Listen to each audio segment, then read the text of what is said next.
There is really important room for truth-telling here and for holding PMSCs, private military and security companies, and states to account. That is absolutely fundamental, but at the same time, antagonism will only reduce the space for that truth-telling by closing the ears of those whose behaviour we want to influence.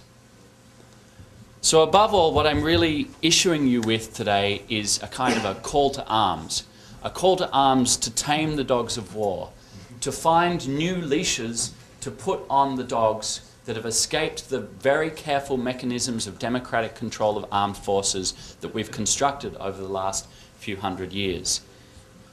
They've escaped those leashes due to the forces of globalization and privatization, and we need to find ways cooperatively, transnationally, to construct new leashes to put back on them. Just a few days ago, Congress passed the National Defense Authorization Act that contains specifically a provision aimed at private security groups accused of wartime abuse.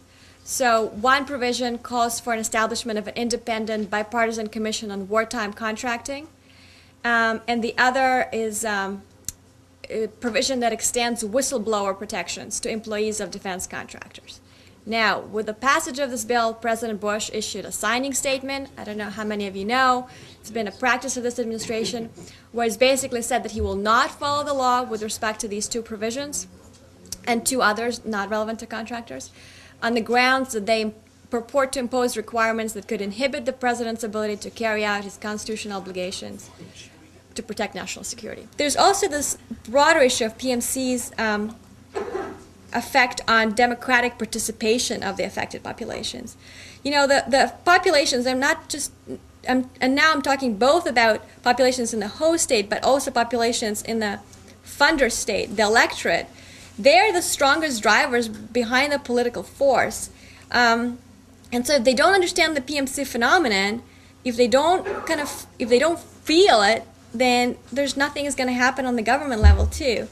And so, of course, where you have there, sometimes you enter into the circle where, you know, as Swiss Peace study shows, you know, where people actually perceive that PMCs inhibit their access to public officials.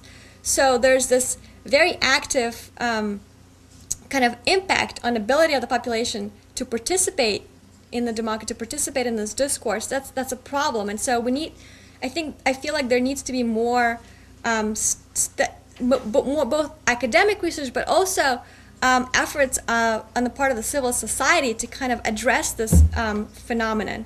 And of course, transparency rules, you know, when we talk about in the United States, you know, if the electorate doesn't know how the government is dealing with its contracts, it doesn't get riled up. And so, again, I feel like there's a need on the part of civil society to educate the population about kind of what's going on. Today I'm going to focus on our efforts in Illinois to stop the spread of black water in our own backyards, our strategy and our response to the company opening a training center about 90 miles from here. Also, we'll focus on the efforts of other groups in the United States and of the forming of our organization, NoPrivateArmies.org, which is now grown to over 200 members all across the United States, from North Carolina to California.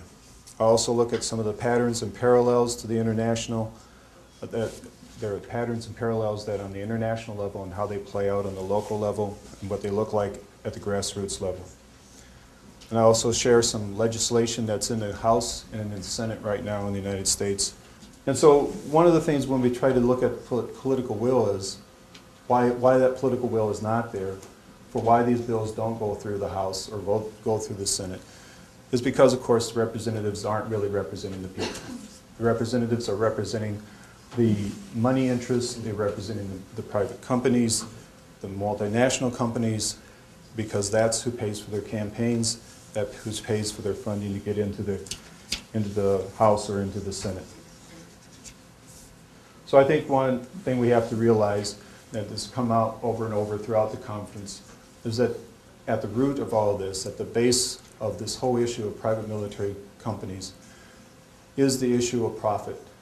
And that's what motivates them all. That's what we talked about, the division between the rich and the poor.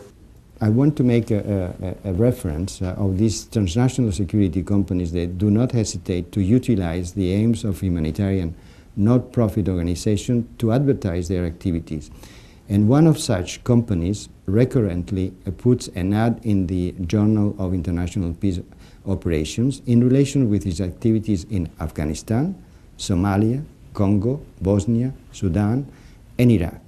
And in this ad, it displays a picture, a photograph of an individual who is feeding a black, malnourished baby.